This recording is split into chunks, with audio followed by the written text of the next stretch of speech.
How to replace a 2023 Ford Maverick 5-button smart key remote battery. Now here's Sergeant Locksmith to show you how.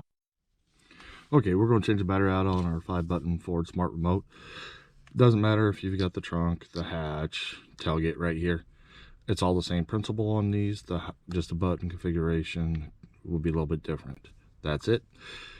So if you're having problems with your doors not opening, locking, remote start, trunk, gate, let's do the quick repair, see if this fixes it before you come see a locksmith to see if you got other issues.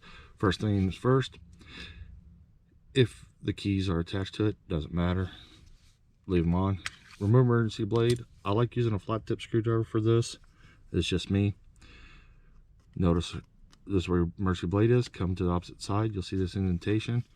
Take your flat tip, put it in there, just twist it and twist. You notice it wants to pop up. I don't pry on it because you can break the little tab that sits in here. I like to take the flat tip and just slide it in right over here on the side. Pops up.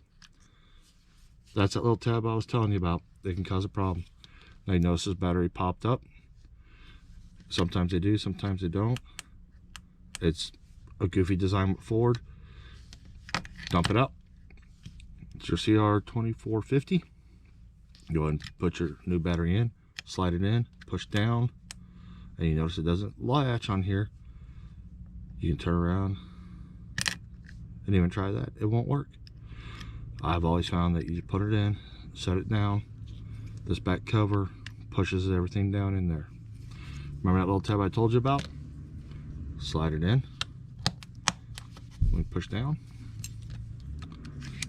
And there you go. You've changed it. Hey, if you would give me a thumbs up, comment down below. Thanks again for watching.